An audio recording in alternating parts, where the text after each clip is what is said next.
بسم اللہ الرحمن الرحیم۔ سامعین کرام، آپ سن رہے ہیں اردو کہانی رات کے راہزن۔ یہ اس سلسلے کی قسط نمبر 2 ہے۔ مجھے امید ہے آپ کو میری یہ کاوش پسند آ رہی ہوگی۔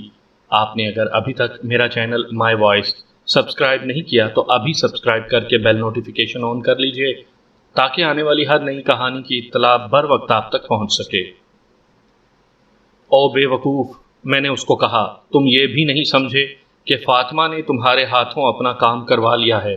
وہ الفے کے ساتھ گھر سے بھاگنے کے واسطے زیور، نقدی اور ریشمی کپڑے ساتھ لے جانا چاہتی تھی۔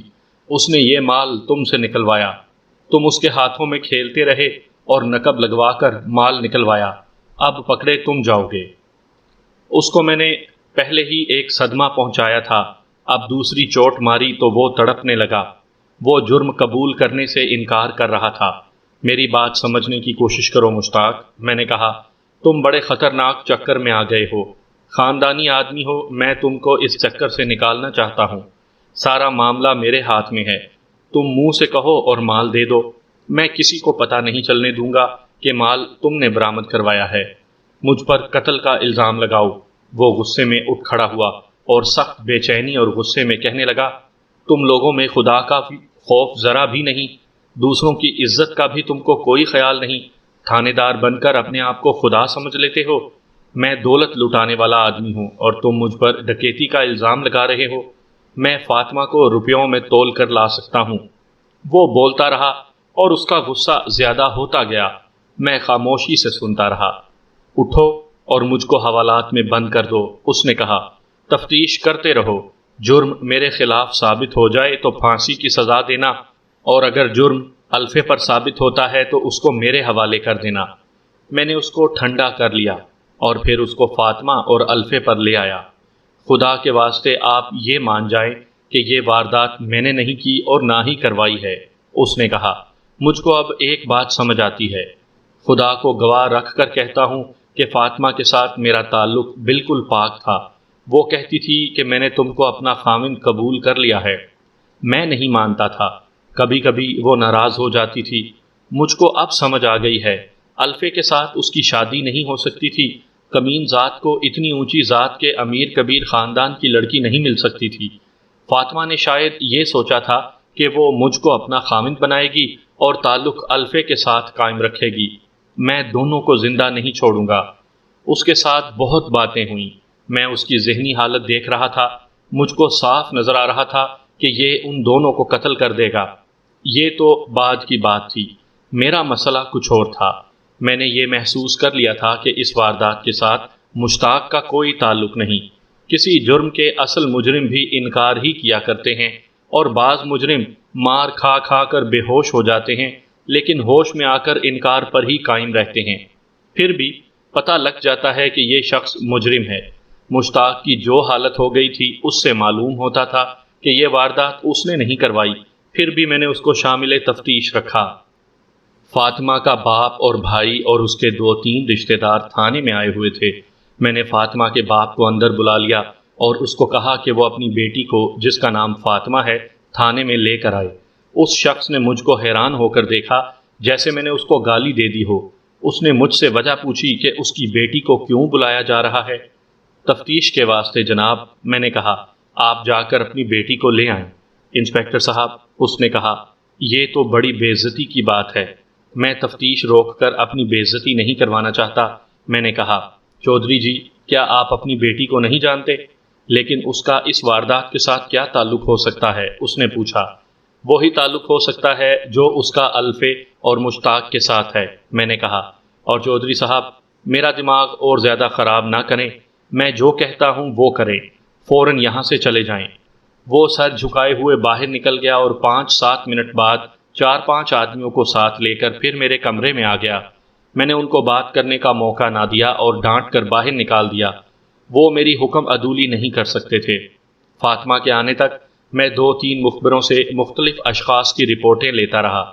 1.5-2 گھنٹے بعد فاطمہ اپنے باپ کے ساتھ میرے دفتر میں داخل ہوئی۔ بڑے اچھے قد اور دلکش چہرے والی لڑکی تھی۔ میں نے اس کے باپ کو کہا کہ وہ اس کو میرے پاس چھوڑ کر چلا جائے اور کوئی فکر نہ کرے۔ وہ اس طرح باہر نکلا جیسے اس کے سر پر وزن رکھا ہوا ہو۔ میں اس کی جذباتی حالت بہت اچھی طرح سمجھتا تھا، حالانکہ میری عمر اتنی نہیں تھی، میں جوانی کی عمر میں تھا۔ فاطمہ، میں نے اس سے پوچھا، تمہارے گھر میں چوری کس نے کی ہے؟ وہ ہنس پڑی اور اس نے گردن کو ذرا سا خم دے کر سر اس طرح ہلایا جس کا مطلب یہ تھا کہ اس کو معلوم نہیں۔ اگر تم کو معلوم ہے تو پردے پردے میں بتا دو، میں نے کہا۔ مجھ کو معلوم ہے کہ تم الفے کے ساتھ گھر سے بھاگ جانا چاہتی ہو۔ نہ جی، اس نے بڑے اطمینان سے بغیر کسی رد عمل کے کہا، الفا کیا چیز ہے؟ میں تو مشتاق کے ساتھ جانا چاہتی ہوں۔ یہ کہہ کر وہ ہنس پڑی۔ میں نے اتنے سے اشارے سے ہی سمجھ لیا کہ یہ لڑکی ذہنی مریض ہے۔ میں نے اس پر سیدھے سوالات کرنے شروع کر دیے۔ اچھا یہ بتاؤ فاطمہ، میں نے کہا، ان دونوں میں سے یہ واردات کس نے کروائی ہے؟ اللہ جانے، اس نے ہنستے ہوئے کہا، میرا خیال ہے کہ خدا نے میری دعا قبول کر لی ہے۔ میں دعا کیا کرتی تھی کہ مشتاق کے ساتھ میری شادی نہیں ہوتی تو اللہ کرے کہ جو زیور اور کپڑے میرے واسطے بنے ہیں ان کو آگ لگ جائے یا چور لے جائیں۔ مجھ کو یہ شک ہوا کہ یہ لڑکی دانستہ پاگل نہ بنی ہوئی ہو، لیکن یاد آ گیا کہ نمبردار اور ذیلدار نے بتایا تھا کہ لڑکی بچپن سے ہی ایسی ہے، ایسی لڑکی سے مجھ کو کچھ بھی حاصل نہیں ہو سکتا تھا۔ میں نے سوچا کہ اس کے پاگل پن کو ہی استعمال کروں۔ اس وقت تک میں اتنا تجربے کار تو نہیں ہوا تھا، لیکن انسانوں کی نظریں اور ان کے چہرے کسی حد تک پڑھ لیا کرتا تھا۔ فاطمہ میری آنکھوں میں آنکھیں ڈال کر مجھ کو دیکھتی تھی اور میں محسوس کرتا تھا کہ اس کی آنکھوں میں پیاس اور طلب سی ہے۔ قدرتی بات ہے کہ اس کے ماں باپ اور بھائی وغیرہ اس کو پگلی سمجھ کر اس کے ساتھ اچھی طرح نہیں بولتے ہوں گے، اور یہ اگر عقل کی بات کر بھی بیٹھے تو اس بات کو بھی رد کر دیتے ہوں گے۔ میں نے اس کی اس کمزوری سے فائدہ اٹھانے کی کوشش کی۔ فاطمہ، میں نے کہا، اگر میں تمہاری شادی مشتاق کے ساتھ کروا دوں تو کیا انعام دو گی؟ وہ کچھ دیر میرے منہ کی طرف دیکھتی رہی، اس کے ہونٹوں پر مسکراہٹ تھی، پھر بولی، آپ شادی شدہ ہیں؟ مجھ کو گولی مارو فاطمہ، میں نے کہا، میں تمہاری شادی کی بات کر رہا ہوں۔ ہائے اللہ، اس نے کہا، گولی کیوں ماروں؟ اتنے خوبصورت آدمی ہیں آپ۔ ہاں بتاؤ جو میں نے پوچھا تھا، میں نے کہا۔ مشتاق کے ساتھ شادی کروا دوں؟ کروا دیں، اس نے کہا، اور بتائیں کیا انعام لینا ہے؟ مجھ کو یہ انعام چاہیے کہ یہ بتا دو کہ تمہارا مال کس نے چوری کیا ہے۔ مجھ کو کیا پتا، اس نے کہا، پتہ لگتا تو میں شور مچا دیتی اور وہ پکڑے جاتے۔ میں نے بہت کوشش کی کہ وہ پاگل پن میں ہی راز کی کوئی بات اگل دے، لیکن وہ کوئی بات سنجیدگی سے نہیں سنتی تھی، اور اس کے گھر کا جو اتنا نقصان ہوا تھا اس کی بابت بھی وہ سنجیدہ نہیں تھی۔ اس کو تو پرواہ ہی نہیں تھی کہ اس کے گھر میں اتنی سنگین واردات ہوئی ہے۔ وہ صرف اپنے اس سوال پر سنجیدہ تھی جو اس نے 4 دفعہ مجھ سے پوچھا، کیا آپ شادی شدہ ہیں؟ میں نے اس کے اس سوال کا جواب دیا ہی نہیں۔ میں نے جب اس سے کہا کہ وہ اپنے باپ کے پاس چلی جائے تو ایسے لگا جیسے اس نے سنا ہی نہیں۔ دوسری دفعہ کہنے پر وہ اٹھی اور باہر نکلنے کے بجائے میز سے گھوم کر میری طرف آئی۔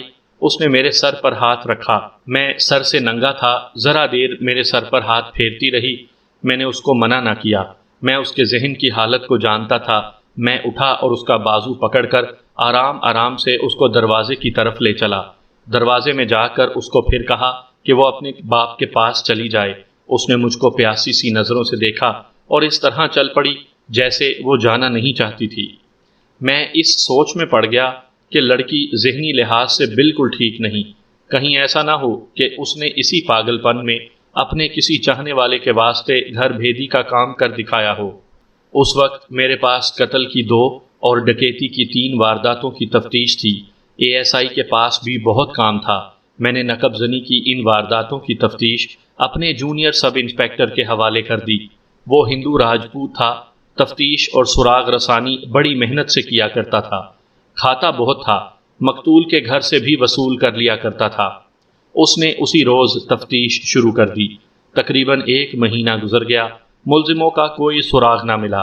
ایک روز پہلی واردات والے گھر کے 3 آدمی تھانے میں آئے۔ آپ کو ایک اشارہ دینے آئے ہیں، ان میں سے ایک نے کہا۔ اس نے 25 میل دور کے ضلعی شہر کا نام لے کر کہا، آپ کو شاید معلوم ہوگا کہ ہماری بیٹی کی شادی ہو رہی ہے، اور جو کپڑے اور زیور چوری ہوئے ہیں وہ ہم نے اپنی بیٹی کے لیے بنائے تھے۔ لڑکے والے کہہ رہے تھے کہ مال کی واپسی تو مشکل نظر آتی ہے، کسی طرح شادی جلدی ہو جانی چاہیے۔ اللہ نے ہمیں بہت دیا ہے، ہم نے سوچا کہ شادی کو اور زیادہ نہ ٹالا جائے۔ ہم شہر زیور بنوانے کے لیے چلے گئے، کچھ اور چیزیں بھی خریدنی تھیں۔ میری بیوی میرے ساتھ تھی، اس کی ایک بہن اور اس کا خامند بھی ساتھ تھے۔ ہم سونار کی دکان پر بیٹھے ہوئے زیور کے نمونے دیکھ رہے تھے۔ ایک آدمی ایک جوان لڑکی کے ساتھ دکان میں داخل ہوا۔ لڑکی نے بڑے قیمتی ریشمی کپڑے پہنے ہوئے تھے۔ آدمی نے لٹھے کی شلوار اور قمیض پہنی ہوئی تھی۔ اس کے سر پر ترے والی پگڑی تھی۔ سونار ہمیں چھوڑ کر فوراً ان کی طرف گیا۔ اس آدمی نے ہاتھ شیشے یعنی شو کیس کے اوپر سے آگے کر کے نیچے کیا۔ میں دیکھ رہا تھا کہ اس آدمی کے ہاتھ میں چھوٹی سی تھیلی تھی جو سونار نے اس کے ہاتھ سے پکڑ لی۔ سونار پیچھے والے کمرے میں چلا گیا۔ میری بیوی لڑکی کی طرف دیکھ رہی تھی۔ اس نے مجھ کو آہستہ سے کہا، یہ نگو تو نہیں؟ اب میں نے لڑکی کو غور سے دیکھا تو وہ واقعی نگو تھی، جو 3 مہینے سے کچھ عرصہ زیادہ گزرا گاؤں سے لاپتہ ہو گئی تھی۔ میری بیوی نے اس کو آواز دی۔ نگو نے ہماری طرف دیکھا اور ہماری طرف آنے کے بجائے اپنے ساتھ کے آدمی کو کچھ کہا اور دونوں بڑی جلدی میں دکان سے نکل گئے۔ میری سالی کے خاوند نے کہا کہ وہ اس آدمی کو جانتا ہے اور یہ آدمی اچھی شہرت والا نہیں، شاید ہمارے ہی علاقے کا رہنے والا ہے۔ ہم دونوں باہر نکلے تو دیکھا کہ وہ آدمی اور نگو تانگے پر بیٹھ رہے تھے اور تانگا چل پڑا تھا۔ اس شخص کی سالی کا خاوند بھی ساتھ آیا تھا۔ میں نے اس سے پوچھا کہ وہ آدمی کون تھا؟ میں اس کا نام نہیں جانتا جناب، اس نے کہا۔ ایک بار ایک جگہ اس کو دیکھا تھا۔ میرے ایک دوست نے مجھ کو بتایا تھا کہ یہ شخص جو اتنا معزز جوان لگتا ہے، مانا ہوا راہزن اور ڈکیت ہے۔ تھانے میں ان مجرموں کے فوٹو موجود ہوتے ہیں جو اشتہاری ہوتے ہیں، ان میں سے بعض کا انعام بھی مقرر ہوتا ہے۔ میں نے اس آدمی کو فریم میں اکٹھے لگے ہوئے فوٹو دکھائے اور کہا کہ جس شخص کو اس نے دیکھا ہے کیا اس کا فوٹو ان میں موجود ہے؟ اس نے تمام فوٹو دیکھے اور کہا کہ اس کا فوٹو ان میں نہیں۔ میں نے ان سے پوچھا کہ وہ لڑکی کب اور کس گاؤں سے غائب ہوئی تھی۔ انہوں نے مجھ کو یاد دلایا کہ لڑکی کی گمشدگی کی رپورٹ تھانے میں آئی تھی، لیکن آپ نے معلوم نہیں کیا کہا تھا کہ کوئی تفتیش نہیں ہوئی تھی۔ مجھ کو یاد آ گیا کہ 3 مہینے کے لگ بھگ عرصہ گزرا، نقب زنی کی واردات والے گاؤں کی ایک لڑکی لاپتہ ہو گئی تھی۔ وہ کوئی چھوٹی ذات کی لڑکی نہیں تھی، لیکن اس کی ذات اتنی اونچی بھی نہیں تھی، درمیانہ سے درجے کے لوگ تھے۔ گمشدگی کی رپورٹ دینے کے واسطے لڑکی کا باپ اور اس کا چچا آیا تھا۔ انہوں نے لڑکی کا نام نگار بی بی بتایا تھا۔ اس کو گاؤں میں نگو کہتے تھے۔ انہوں نے بتایا کہ لڑکی رات کو گھر میں سوئی تھی، صبح اٹھ کے دیکھا وہ غائب تھی۔ میں نے ان سے نگو کی عمر پوچھی تو انہوں نے 20-21 سال بتائی تھی۔ میں نے ان کو کہا تھا کہ ان کو کسی پر شک ہے تو بتائیں، اور اگر ان کو یہ شک ہے کہ لڑکی کو زبردستی اغوا کیا گیا ہے تو بھی بتا دیں، پھر میں لڑکی کو زندہ یا مردہ ڈھونڈ نکالوں گا۔ انہوں نے کوئی بھی شک ظاہر نہ کیا۔ میں نے دیکھا کہ لڑکی کا باپ اور چچا ڈھیلی ڈھیلی باتیں کر رہے تھے۔ وہ نمبردار کو ساتھ نہیں لائے تھے۔ ان سے پوچھا کہ وہ نمبردار کو کیوں ساتھ نہیں لائے تو لڑکی کے باپ نے کہا کہ وہ درے پردہ تھانے آئے ہیں، وہ اپنی بے عزتی سے ڈرتے ہیں۔ ان کو یہ امید تھی کہ گاؤں میں ان کی لڑکی کی گمشدگی کا کسی کو پتہ ہی نہیں لگے گا۔ اس سے مجھ کو یقین ہو گیا کہ ان کو معلوم ہے کہ لڑکی کسی کے ساتھ نکل گئی ہے، اور یہ محض رسمی طور پر رپورٹ لکھوانے آئے ہیں۔ میں نے لڑکی کے چچا کو کہا کہ اپنے گاؤں جائے اور نمبردار اور چوکیدار کو ساتھ لے آئے۔ نمبردار اور چوکیدار گھوڑیوں پر 2.5-3 گھنٹے بعد واپس آئے۔ میں نے نمبردار سے گمشدہ لڑکی کی بابت پوچھا۔ بدماش ماں کی بیٹی ہے، نمبردار نے کہا۔ سارا گاؤں گواہی دے گا کہ لڑکی کی ماں پکی فریب کار ہے۔ اللہ نے اس کو حسن دیا ہے اور 3 بیٹیاں بھی دی ہیں۔ بیٹا کوئی نہیں، نگو سب سے بڑی لڑکی ہے، ماں سے زیادہ خوبصورت نکلی ہے۔ وہ خود کسی کے ساتھ گئی ہوگی اور ماں کو پورا پتہ ہوگا۔ باپ کیسا آدمی ہے؟ میں نے پوچھا تھا۔ مردہ ہے، نمبردار نے جواب دیا۔ ایسے سمجھو کہ اس عورت نے اس کو مردہ کر دیا ہے، بیوی کے آگے دب گیا ہے۔ نمبردار نے نگو کی ماں کے چال چلن کے بہت سی باتیں بتائیں۔ آپ کی بیٹی لاپتہ ہو گئی ہے، میں نے نگو کے باپ اور چچا کو الگ بٹھا کر کہا۔ اس کو ڈھونڈنا میرا فرض ہے، میں آپ کو ٹالوں گا نہیں، لیکن یہ سوچ لو کہ لڑکی کی عمر 21 سال ہے۔ وہ چھوٹی سی بچی نہیں تھی کہ اس کو کوئی اٹھا کر لے گیا۔ میں اس آدمی کو پکڑ لوں گا جس کے ساتھ وہ گئی ہے۔ اگر لڑکی نے عدالت میں یہ کہہ دیا کہ میں بالغ ہوں اور خود اس شخص کے ساتھ شادی کر لی ہے تو آپ کی کیا عزت رہ جائے گی؟ آپ کو اپنے گھر کے حالات معلوم ہی ہیں۔ نگوں کے باپ نے کہا کہ وہ رپورٹ نہیں دینا چاہتا تھا۔ چچا نے بھی کہا کہ جانے دو جدھر گئی ہے۔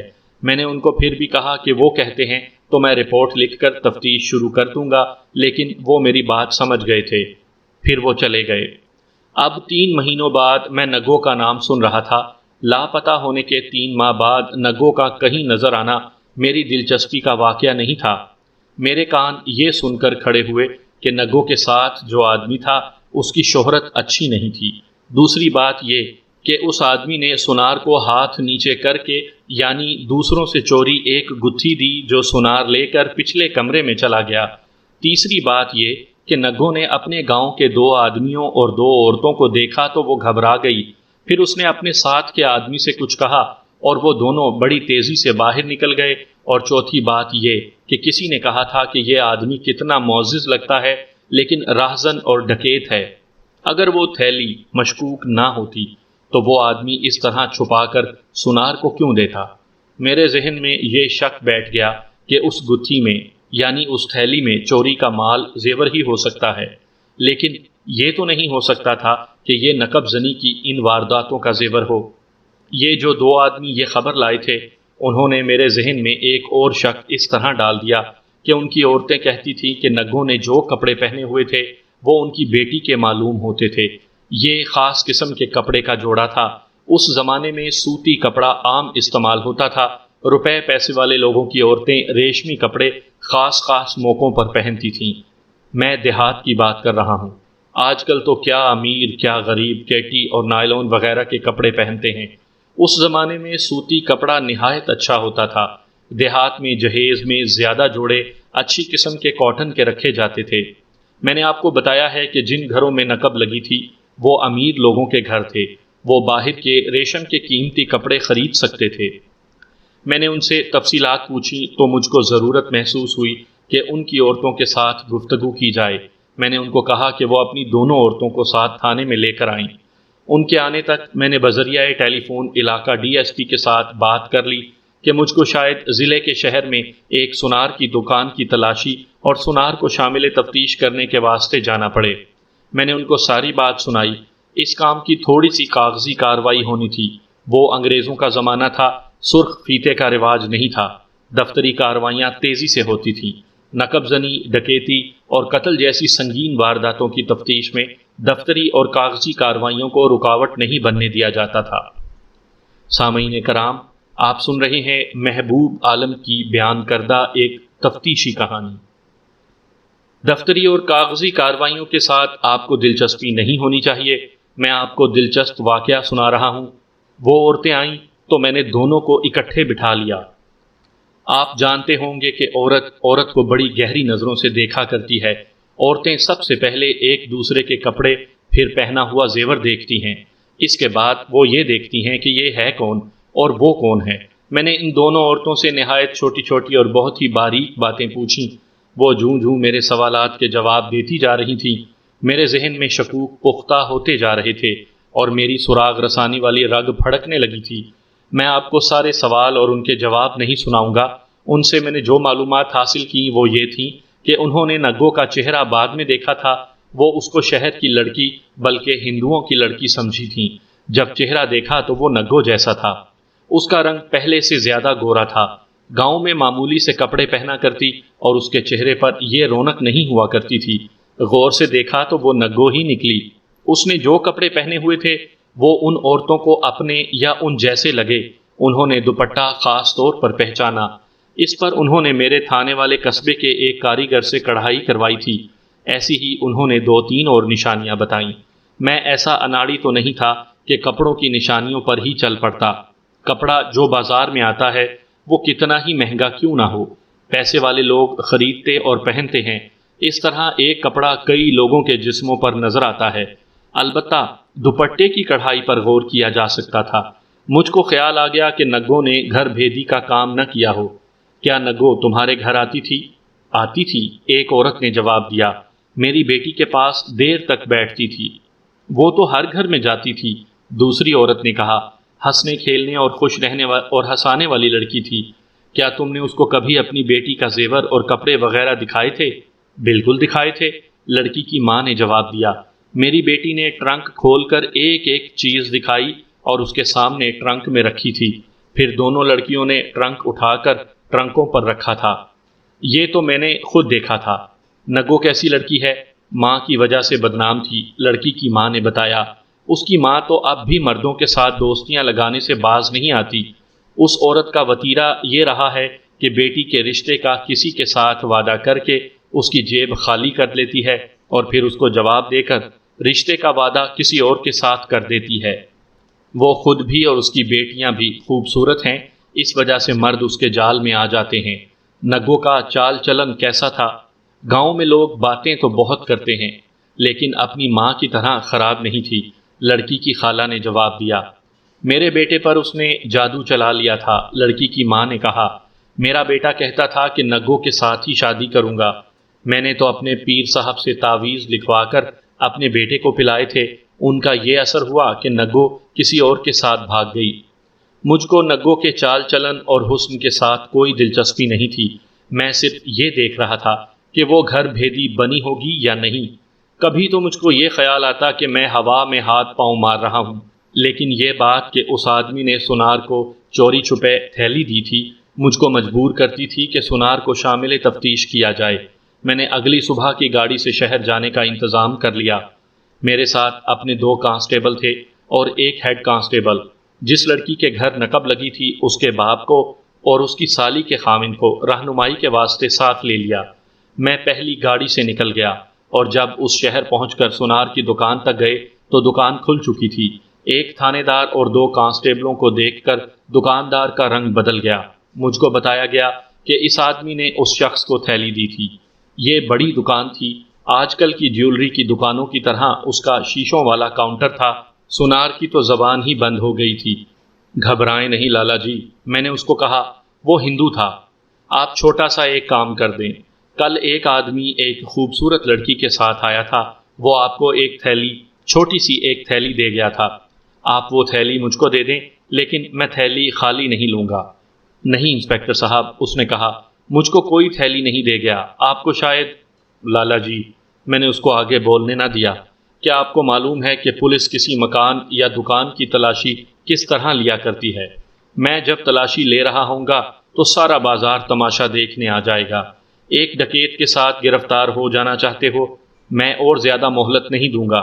اس نے آ بھری اور سر کا اشارہ کیا کہ اندر آؤ۔ وہ پچھلے کمرے کی طرف چلا تو میں کاؤنٹر سے گھوم کر اس کے پیچھے چلا گیا۔ وہ چھوٹا سا کمرہ تھا، 3-4 آدمی جو اس کے کاریگر تھے فرش پر بیٹھے کام کر رہے تھے۔ سونار نے ان کو باہر جانے کے لیے کہا۔ میں نے ان کو کہا کہ وہ کاؤنٹر سے باہر نہ جائیں۔ انسپکٹر صاحب، سونار نے کہا، بتائیے کیا خدمت کروں؟ جو فرمائیں گے پیش کروں گا۔ وہ شہر کا جیولر تھا، میں اس سے بے شمار رشوت لے سکتا تھا، لیکن رشوت ہضم کرنا ذرا مشکل تھا۔ اس کی وجہ یہ نہیں تھی کہ میں شریف اور دیانتدار آدمی تھا، بلکہ وجہ یہ تھی کہ میرے اوپر جو افسر تھے وہ دیانتدار تھے۔ نقب زنی کی یکے بعد دیگرے 2 وارداتوں نے اوپر والوں کو پریشان کر دیا تھا۔ وہ روز بروز دیکھ رہے تھے کہ میں کیا کر رہا ہوں۔ آج کل ہر علاقے میں 24 گھنٹوں میں اتنی سنگین وارداتیں ہو جاتی ہیں تو نہ اوپر والوں کو پریشانی ہوتی ہے نہ نیچے والوں کو، بلکہ اوپر نیچے والوں کی چاندی ہو جاتی ہے۔ اس ہندو سونار کا رشوت پیش کرنا دراصل اقبال جرم تھا، یعنی اس نے تسلیم کر لیا تھا کہ اس کے پاس چوری کا زیور آیا ہے۔ میں نے اس کو کہا کہ وہ تھیلی اور مال میرے حوالے کر دے اور مال لانے والے کو پکڑوا دے، پھر میں اس کو کیس سے نکال دوں گا۔ میں نے اس کو یہ تاثر دیا کہ میں رشوت قبول کر لوں گا۔ وہ تھیلی لانے کے واسطے چلا تو میں نے اس کو روک دیا۔ باہر جا کر تماشائیوں میں سے 2 آدمی پکڑے اور ان کو اندر لے گیا۔ سونار سے کہا کہ وہ تھیلی مجھ کو نکال دے۔ وہ 2 گواہوں کو دیکھ کر گھبرایا، لیکن میں نے جھوٹ موٹ کی دلیلوں اور وعدوں سے اس کی تسلی کر دی۔ اس نے ایک صندوقچی میں سے تھیلی نکالی جو خالی تھی۔ میں نے خالی تھیلی کا مشیر نامہ تحریر کیا اور دونوں گواہوں کے دستخط کروا کر تھیلی اپنے قبضے میں لے لی اور دونوں گواہوں کے نام اور پتے لکھ کر ان کو بتایا کہ انہیں عدالت میں یہ گواہی دینی ہوگی کہ تھیلی سونار نے خود برآمد کروائی تھی۔ ان کو میں نے فارغ کر کے سونار سے کہا کہ اب وہ بتائے کہ اس تھیلی میں کیا تھا۔ انسپکٹر صاحب، اس نے کہا، آپ نے بازار کے 2 آدمی اندر لا کر مجھ کو ذلیل کر دیا ہے۔ لالا جی، میں نے کہا، اگر آپ میرے ساتھ ہیرا پھیری کریں گے تو میں آپ کو ہتھکڑی لگا کر بازار میں سے گزاروں گا۔ میں نے آپ کو کہہ دیا ہے کہ جیسے میں کہتا ہوں ویسے کرتے رہیں۔ لالا جی نے مجھ سے تھوڑی سی جھک جھک کروائی، پھر اصل بات منہ سے نکالی۔ اس نے ہتھیلی لانے والے کا نام عبد الواحد بتایا، لیکن اس کو اس شخص کا عطا پتہ معلوم نہیں تھا۔ عرصہ 3 سال سے یہ عبد الواحد اس سونار کو چوری کا زیور دے رہا تھا۔ ظاہر ہے سونار کو یہ زیور سستا ملتا تھا۔ کل وہ پھر زیور لایا تھا۔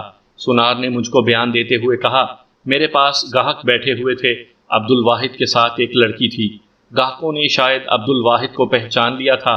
میں اس کے پاس گیا، اس نے یہ تھیلی میرے حوالے کی اور چلا گیا۔ بعد میں رقم لینے آیا تھا؟ میں نے پوچھا۔ نہیں، ہندو جیولر نے جواب دیا۔ اس نے آہستہ سے کہا تھا کہ کل آؤں گا، وہ آج کسی وقت آ جائے گا۔ میں نے اس کا آگے بیان نہ لیا اور باہر آ کر تماشائیوں کو کہا کہ وہ فوراً یہاں سے چلے جائیں ورنہ ڈنڈے برساؤں گا۔ اپنے ہیڈ کانسٹیبل اور کانسٹیبلوں کو کہا کہ وہ علاقے کے تھانے میں چلے جائیں۔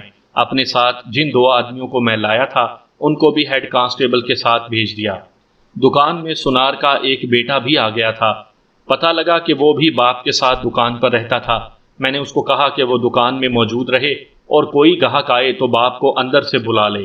دکان کے کاریگروں کو کہا کہ وہ دکان میں موجود رہیں اور اندر کمرے میں نہ آئیں، اور آپ لالا جی اندر میرے ساتھ کمرے میں رہیں۔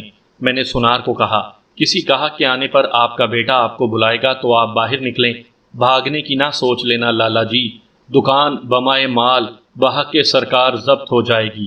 اگر عبد الواحد آئے تو اس کو رقم دینے کے واسطے اندر لے آئیں، اس کو گرفتار کروا دیں، پھر آپ کی چھٹی۔ وہ خوش ہو گیا۔ میں نے اس کا بیان لینا شروع کر دیا۔ تھیلی میں عبد الواحد زیور لایا تھا۔ سونار چوری کا زیور خریدیں یا کسی کا اپنا زیور خریدیں، اس کو وہ فوراً توڑ دیتے ہیں۔